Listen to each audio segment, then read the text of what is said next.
Stuck ka ba sa toxic relationship? Tapos situationship pa kayo, no talking pa. So, eto, what's your pattern or role sa relationship nyo na yan? So, eto yan, strength. Alam mo ang patterns mo sa love.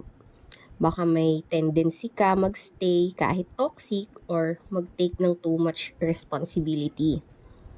Ang strength mo, awareness sa sarili at resilience. Marunong kang mag-reflect sa kung ano yung kailangan mo. Likely outcome if you stay. So, ito, Nine of Pentacles. Kung mananatili ka, ang magigain mo, independence at self-empowerment. Yun yung mararamdaman mo. Sa mismong relationship, kapag baka maging stagnant pa rin or lumalakas ka internally.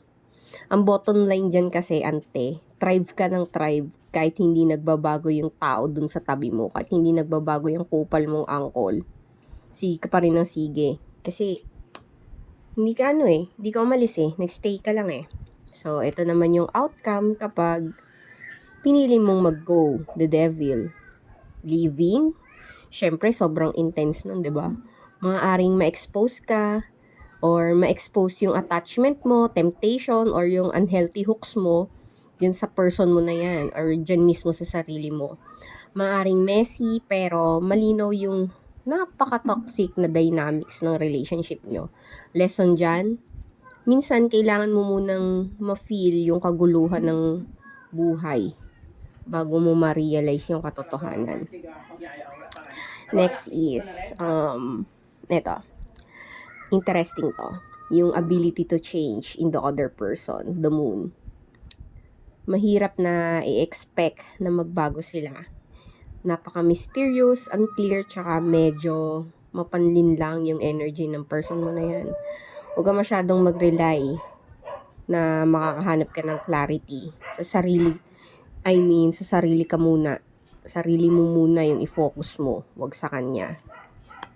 Okay, eto, last one.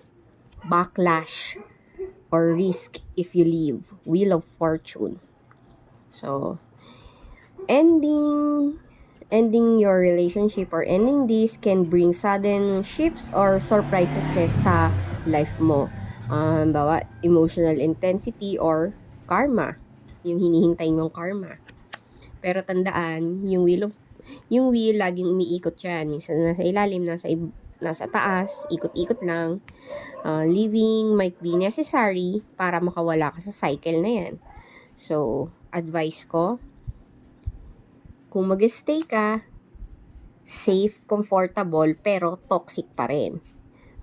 Pero may personal growth na lang. Yun na lang yung mabe-benefit mo. Kung aalis ka, go. Merong intensity, tsaka napakagulo.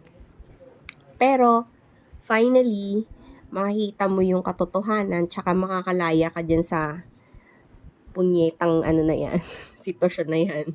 Okay. Yung change sa person mo, huwag ka nang umasa, napakalabo. Tsaka huwag ka nang maghintay.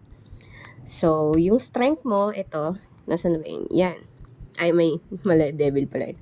Ito, yung strength mo, awareness, tsaka independence, tsaka resilience. Yun yung strength mo talaga. So, message sa'yo ng universe, growth over comfort. Even if your living is messy, mas lalakas ka at makaka-break ka sa pattern na paulit-ulit. So, ikaw na lang bahala magdesisyon, te. Kaya mo na yan, matanda ka na.